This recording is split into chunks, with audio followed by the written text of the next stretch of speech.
오늘은 에스겔서 45장 9절로 25절까지의 말씀을 본문으로 통치자를 위한 말씀이라는 제목의 말씀을 증거하도록 하겠습니다. 통치자를 위한 말씀, 통치자에 대해서 생각할 때에 우리는 두 가지로 생각할 수 있을 것입니다. 먼저는 우리가 이 땅 가운데 살아가면서 만나는 위정자들, 대통령뿐만 아니라 정치인들, 또 우리 사회의 우리의 지도자들, 우리가 만날 수 있는 모든 우리의 삶의 리더들, 이런 리더들을 통치자라고 볼 수도 있을 것입니다. 하지만 또 한 면으로 우리가 볼 수 있는 것은 우리 역시도 통치자다라는 사실이에요. 베드로전서 2장 9절의 말씀을 근거로 하여 우리는 왕같은 제사장인 줄 믿습니다.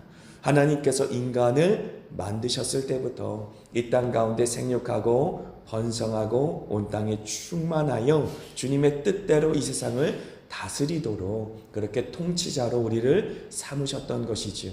그래서 성령 받고 하나님의 백성이 되어서 이제 교회라고 하는 믿음의 공동체를 이뤄갈 때에 이 교회는 그냥 우리가 신앙생활만을 위하여 이 땅 가운데 세워진 것이 아니다라고 하는 것이지요. 이 땅 가운데 하나님의 나라를 이루고 또 하나님의 말씀대로 이 땅을 다스리기 위해, 정복하기 위해 이 땅의 교회가 세워졌기에 저와 여러분을 향한 1차적인 말씀으로도 우리가 아멘으로 받을 수 있을 것입니다.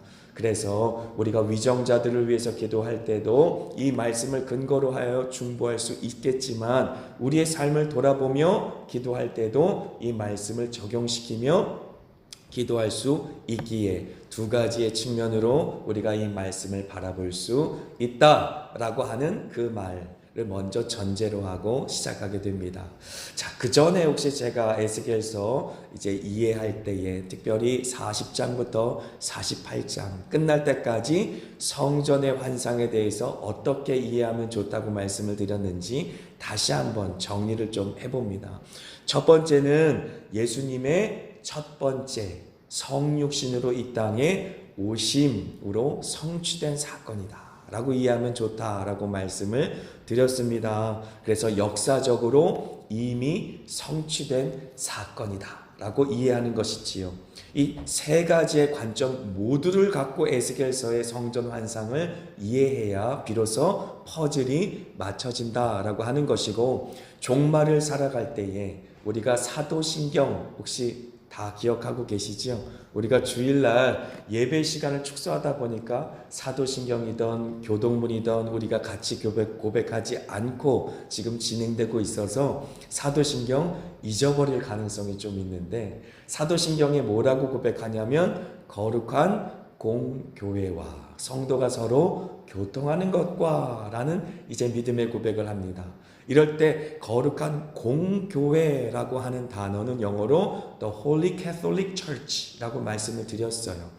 우주적인 교회라고 하는 것인데, 지금 우리가 눈에 보이는 우리의 성도의 모임만을 교회로 생각하지 않고 구약시대에 모두 오실 예수님을 믿고 구원받은 성도들, 그리고 앞으로 예수님께서 재림하여 오실, 그래서 새하늘과 새 땅이 이루어질 그때까지 주님께서 구원하실 미래적인 모든 성도들, 그 모든 성도들의 모임이 이미 하나님 안에서 한 몸을 이루었다라는 것을 믿는다라는 것이지. 그 성도들이 서로 지금 교통하고 있다라는 사실을 믿는다라고 하는 것이에요. 그래서 우리는 아브라함의 믿음의 후손으로서 아브라함을 믿음의 조상으로 고백한다라고 하는 것입니다. 그래서 예루살렘을 통하여 하나님께서 이루신 그 모든 말씀의 언약들이 이스라엘 백성들만을 향한 말씀으로 우리는 생각하지 않고, 우리가 이제 주님께서 교회를 통해 그 예루살렘에게 주신 말씀, 이스라엘 백성에게 주신 언약의 말씀을 이뤄가고 계시고 이미 이루었다라는 사실을 우리는 믿음으로 아멘으로 받는다라는 사실을 우리가 기억해야 하는 것이지요. 그래서 요한복음 2장 19절로 21절 다시 한번 고백합니다. 예수께서 대답하여 이르시되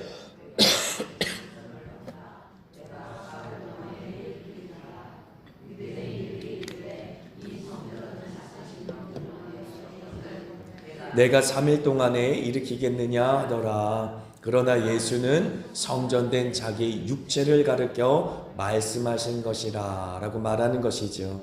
에스겔이 본 그 환상 가운데 등장한 성전은 한 번도 역사 속에 등장한 적이 없는 것이지요.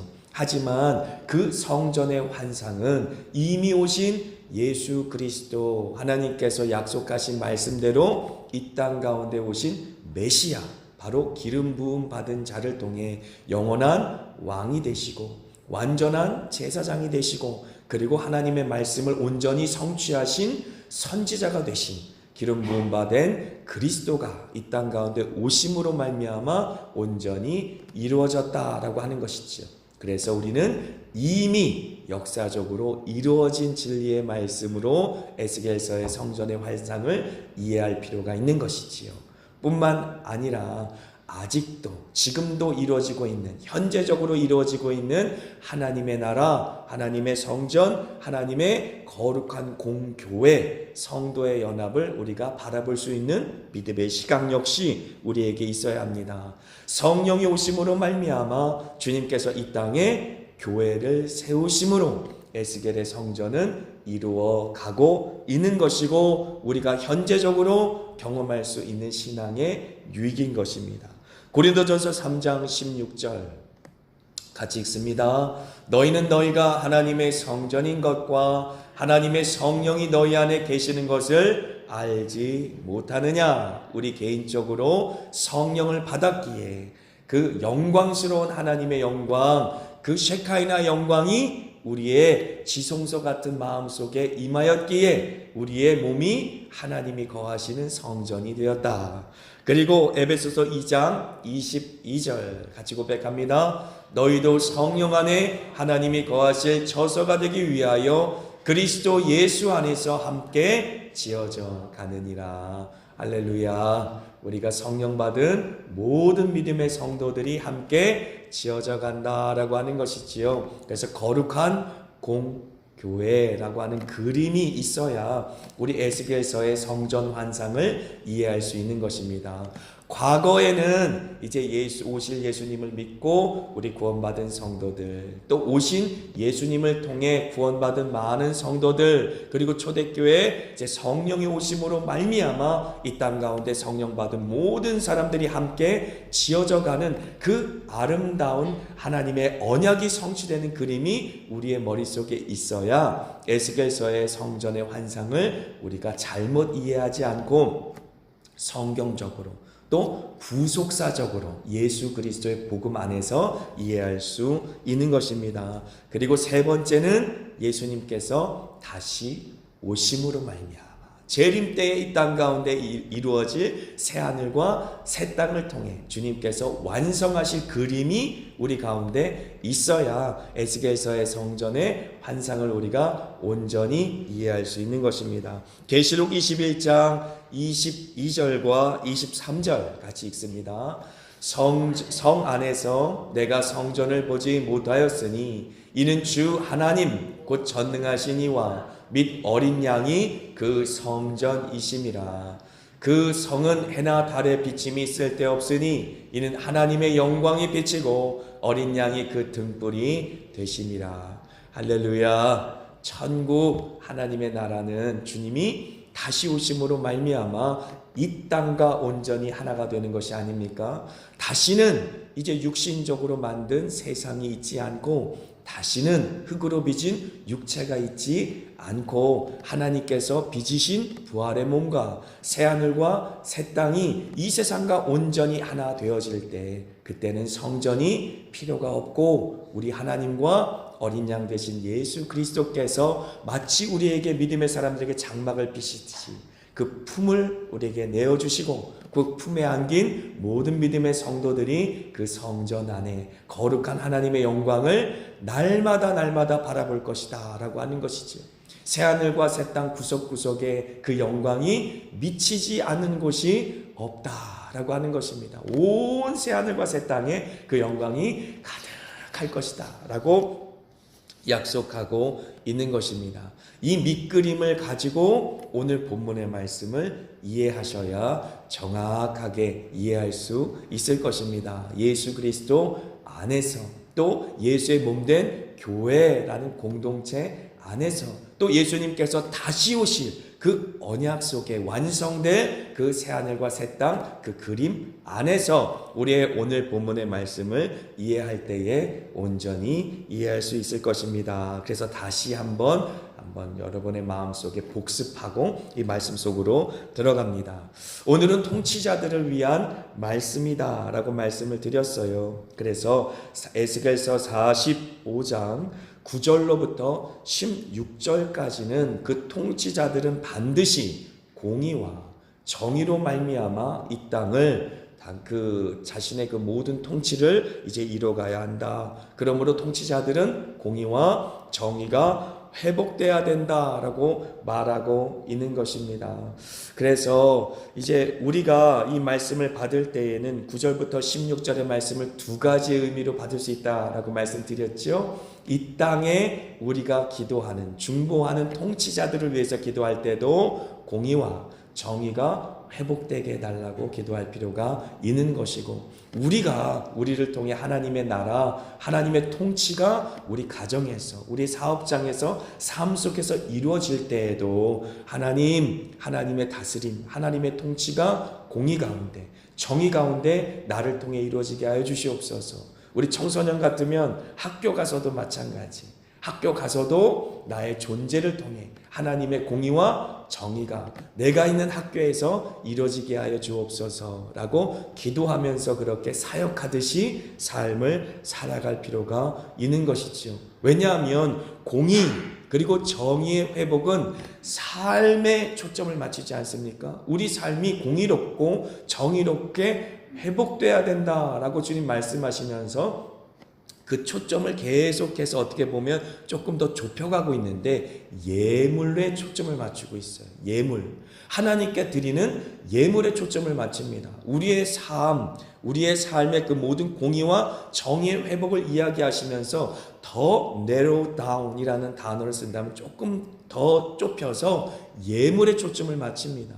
그리고 그 예물은 어떤 것입니까? 하나님께 드려드리는 예배의 중심, 핵심이지 않습니까? 결국은 우리의 삶이 공의롭고 정의롭게 회복되지 않는다면 하나님께서 우리의 예배를 받으실 수가 없다라고 하는 그런 핵심적인 내용이 먼저 9절부터 16절까지 등장하고, 그래서 17절부터 25절까지의 내용이 바로 예배의 회복에 대해서 우리에게 언급해주고 있는 것입니다.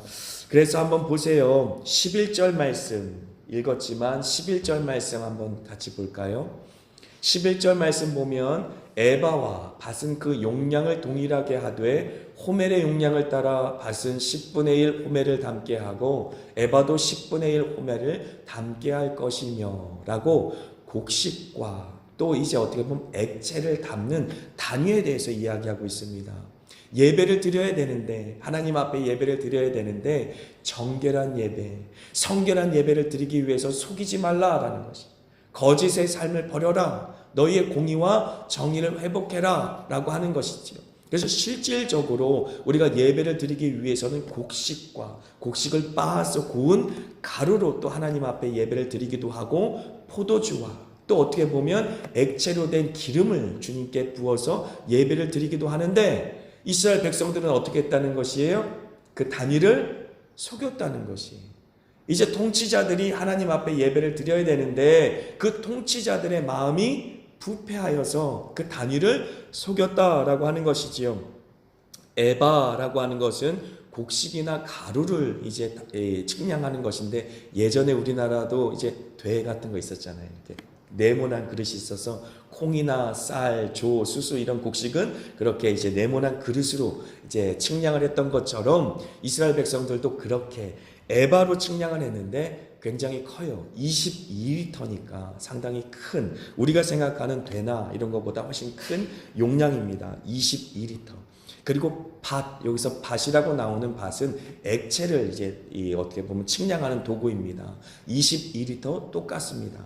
그런데 이렇게 이것을 정말로 성경이 이렇게까지 분명하게 얘기할 필요가 있을까라고 얘기할 만큼 여기에 보면 호멜이라는 단어도 나오지 않습니까? 호멜이라는 단위는 곡식 그리고 액체 모두를 이제 측량하는 단위인데 220리터예요.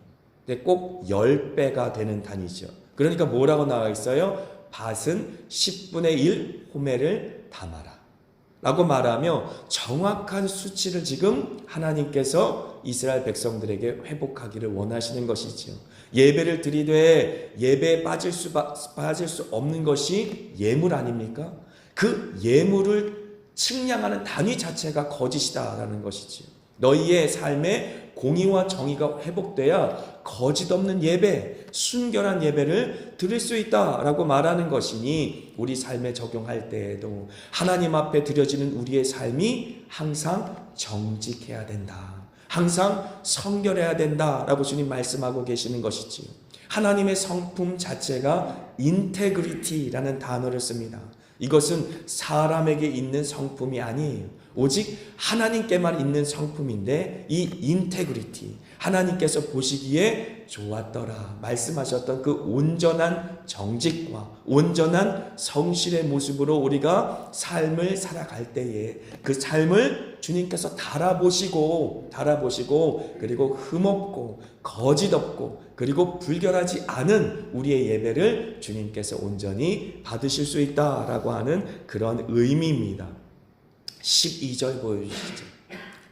12절 보면 같이 읽습니다. 세겔은 20게라니 20세겔과 25세겔과 15세겔로 너희 만회가 되게 하라 라고 말해요. 여기서 이 모든 세겔 그리고 게라 그리고 만회라는 단어는 모두가 다 우리 금과 은으로 이 중량을 나타내는 단위인데 동전무게입니다. 그래서 하나님 앞에 헌금 드릴 때에 금전적인 헌금을 드릴 때에 그 무게도 속이지 마라 라고 말씀하시는 것이죠. 그래서 게라는 0.5g 정도 됐다고 해요. 세겔은 이제 게라의 20배인데 그러니까 11.5g이 될 수 있겠죠. 그런데 여기서 만해라고 하는 단위는 문화라고 하는 단위 들어보셨죠? 문화, 열문화 뭐 이렇게 해서 문화라는 단어와 똑같은 이제 단위인데 570g입니다. 그러니까 세겔에 정확히 60배가 되는 것이지요. 그걸 뭐라고 말했냐면 세겔과 이제 여기 보면 세겔은 20게라니 20세겔과 15세겔과 25세겔과 15세겔로 라고 말했잖아요. 이걸 다 더하면 60세겔인 것이죠.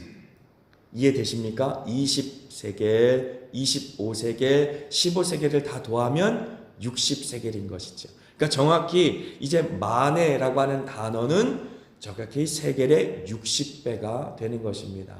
그렇게 이제 단위를 하나님께서 분명하게 이야기하신 것은 하나님께서 헌금을 정확하게 받겠다라고 하는 의미보다 우리의 삶이 먼저 정의와 공의가 회복하고 정직과 그리고 성실이 회복되어야 하나님께서 우리의 예배를 받을 수 있다라고 말씀하신 본문이다라고 이해하면서 그렇게 가면 좋겠습니다.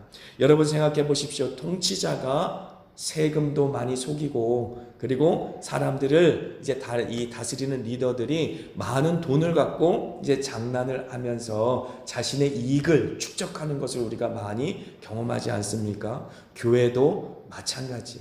교회도 하나님 앞에 항상 그렇기 때문에 투명해야 됩니다. 정직을 넘어서서 투명해야 돼요. 모든 사람들이, 모든 성도들이 교회가 어떻게 운영되고 선교 헌금이 어떻게 지출이 되어지고 또 어떻게 교회 헌금이 흘러서 이 지역을 살려내고 영혼들을 살려내는지 투명하게 볼 수 있어야만 하는 것이죠. 세상의 통치자도 투명해야 하거늘 하물며 교회가 우리가 항상 교회를 섬길 때 이렇게 투명하게 섬길 수 있어야만 하나님이 받으시는 예배가 될 수 있다라고 주님께서 먼저 우리의 공의와 정의를 바로 세우시는 것이죠. 조삼모사라고 들어보셨습니까? 조삼모사.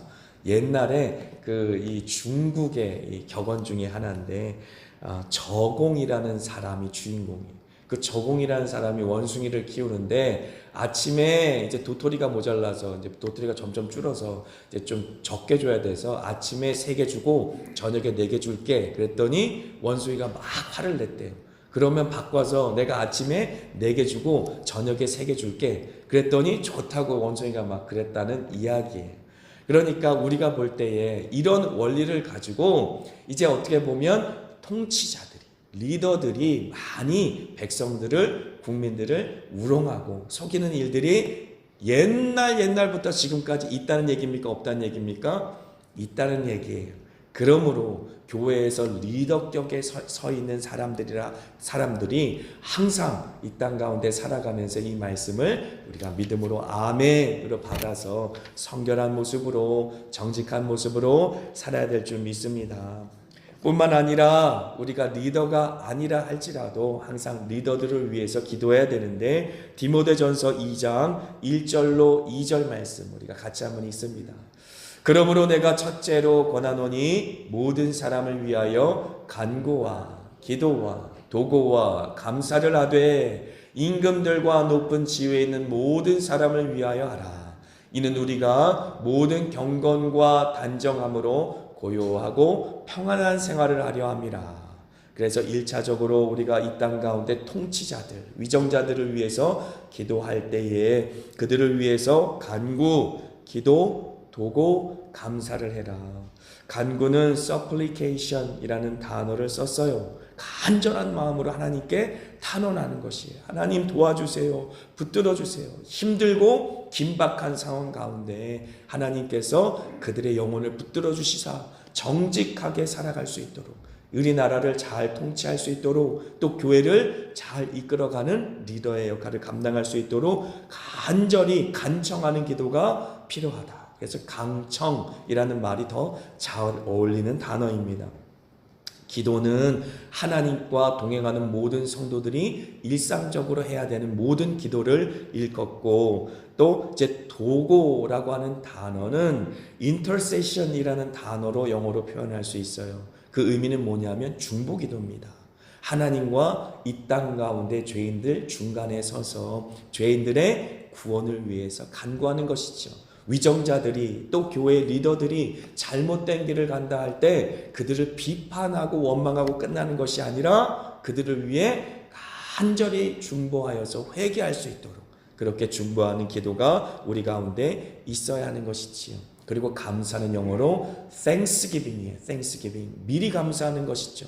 주신 것에 감사하고, 이미 이 땅 가운데 이루어 주신 것에 감사하고, 또 앞으로 주실 것을 감사하면서 하나님 앞에 기도할 때에 누구를 위해서 기도하라고요?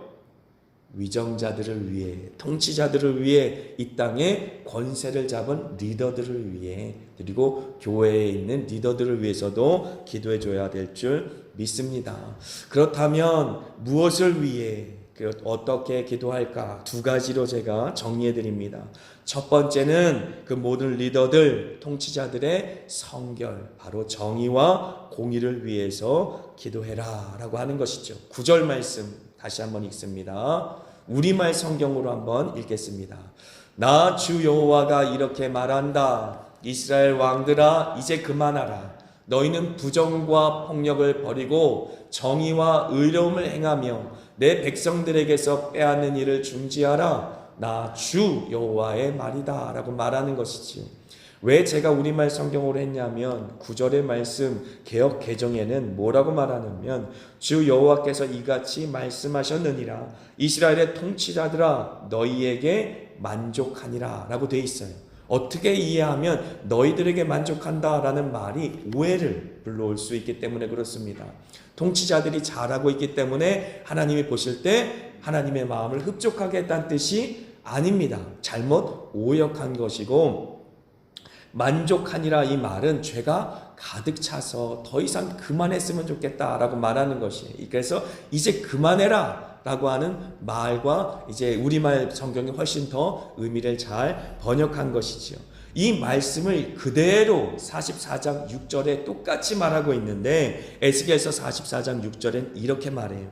반역하는 자 곧 이스라엘 족속이라고 분명하게 규정하고 있죠. 이스라엘 족속을 바라보면서 반역하는 자, 하나님께 반역하는 자 이스라엘 족속아 들어라 라고 말하면서 뭐라고 말하냐면 너희의 모든 가증한 일이 족하니라 라고 말하고 있는 것이죠. 이제 죄가 관영했다는 것이, 죄가 꽉 찼기 때문에 너희의 죄가 더 하지 않도록 그만해라, 제발 좀 그만해라 라고 말씀하고 계시는 것이지요. 그렇습니다. 통치자들이 잘못된 이념에 빠지게 되면 어떻게 되어집니까? 한번 생각해 보세요. 우리가 디모데전서 2장 1절과 2절의 말씀도 읽었지만 위정자들이, 아니면 통치자들이, 이 세상의 통치자들이 이 잘못된 이념에 빠지면 어떻게 돼요? 공산주의가 가장 극단적인 예입니다. 공산주의 아래서 교회가 자생할 수 있습니까? 살아남을 수가 없어요. 왜냐하면 공산주의의 이념 가운데는 이제 교회가 믿는 그 믿음, 신앙과 절대적으로 대치되기 때문에 그렇습니다. 만약에 통치자들이 잘못된 종교에 빠지면 어떻게 됩니까? 무슬림들이나 힌두교에 빠져있는 그 나라, 인도나 중동 지방을 보면 우리가 알 수 있는 것이, 법까지도 그들의 종교적인 것으로 다 바꾸기 때문에 하나님의 나라, 하나님의 교회와 통치가 이루어질 수 없는 그런 환경이 되어지는 것입니다. 그러므로 당연히 우리가 이 땅 가운데 호흡하는 동안 우리가 모든 경건과 단정함으로 고요하고 평안한 생활을 할 수 있도록, 신앙생활 제대로 할 수 있도록, 신앙의 자유를 누릴 수 있도록 우리 통치자들이 예수 그리스도 잘 믿는 사람이 통치자가 되게 해주세요. 만일 예수 믿지 않는 사람이 위정자들로 세워졌다면 그들이 회개하고 하나님의 뜻 가운데 정의와 공의를 행할 수 있게 해주세요 라고 기도할 필요가 있다라고 하는 것이에요. 그래서 부정과 부패, 억압과 폭력, 강탈과 그리고 속임이 난무하는 이 세상 가운데 이들 리더들을 위해서 우리는 쉼없이 기도와 간구와 도고와 감사를 쉬지 않아야만 하는 것입니다. 두 번째는 무엇입니까? 그들의 성결함을 위해서 기도할 때 하나님께 드려지는 예배를 위해서 기도해야 한다라고 하는 것이죠. 그것이 핵심입니다. 17절 말씀, 이건 역시 우리말 성경으로 읽겠습니다. 명절과 초하룻 날과 안식일과 이스라엘 족속의 모든 정해진 절기 때 번제물과 곡식제물과 전제물을 드리는 것은 왕이 할 일이다. 그는 이스라엘 집의 속죄를 위해 속죄제, 곡식제사, 번제, 화목제를 준비해야 한다라고 하는 것이지요. 이스라엘 백성들이 마땅히 하나님께 예배드리는 것이 당연한데 그 당연한 예배가 하나님 앞에 올려드리지 못하게 된다라는 것이, 위정자들이, 통치자들이 부패하게 되면 예배를 마음껏 드리지 못하게 되어집니다. 여러분 잊지 마세요. 이것은 역사 속에 지속적으로 반복됐던 일이에요. 미국에서도 메리 크리스마스라고 인사하는 것이 없어지기 시작한 지 오래예요. 그리고 오히려 해피 홀리데이 이런 식으로 인사해야지, 메리 크리스마스라고 가게에서 인사하면 잡아가는 주도 있어요. 그러므로 여러분 잊지 말아야 됩니다. 우리가 마음껏 하나님 앞에 예배하는 것이 당연한 것이 아니에요. 기도로 싸우면서 지켜야 되는 우리의 영적인 전쟁의 첨예한, 어떻게 보면 기도의 제목이다라고 하는 것이죠. 워싱턴 DC만 돼도 제가 목회할 때에 이제 할머니 할아버지들이 계시는 곳이 어디죠? 그 요양원 같은데 이런 데 가시면 개인 방에서는 기도해드려도 되고 성경 읽어드려도 되고 찬송 불러도 되지만 여러 사람이 모인 카페테리아나 이런 데서는 예배드리면 잡혀가요. 워싱턴 DC에서는 여러 사람이 있는 거리에서 목사가 기도하다가 잡혀가는 그런 일들이 많이 일어납니다. 미국이 그래요. 믿음으로 말미암아 세워진 미국 땅이 그렇습니다. 제가 사역했던 케냐도 무슬림이 4분의 1 이상 인구가 넘어가자 어떤 일이 벌어집니까? 이제 기독교인들만의 명절만 세지 않아요. 무슬림들의 명절도 국경일이 되어지고 그 무슬림들의 명절을 나라에서 지키지 않으면 이제 큰일 나게 되는 것이죠. 그리고 무슬림들이 인구가 많이 증대되면 어떤 일이 벌어집니까? 나라의 법 제도도 바뀝니다. 이제 이슬람이 믿는 꾸란 내에 있는 말씀을 근거해서, 그들이 믿는 말씀을 근거해서 이 법령도 바뀌어져요. 그래서 우리가 일반 법원이나 대법원 가서 판결을 받는 것이 아니라 그들이 세운 이 종교적인 재판소에 가서 재판을 받게 돼 있어요. 그래서 그들은 훔치면 어떻게 됩니까? 손목을 잘라라. 그럼 자르는 거예요. 이런 법이 실제적으로 아프리카에도 무슬림 인구가 많이 있는 지역 가운데 그대로 이루어지고 있는 것이지요. 그러므로 여러분 잊지 말고 이 땅의 위정자들, 통치자들, 그리고 교회의 지도자들, 리더들을 위해서 기도해야 하는 것입니다. 이 기도가 저희들의 기도 속에 늘 살아있는 기도의 제목으로 하나님께 올려드렸으면 좋겠습니다. 아멘.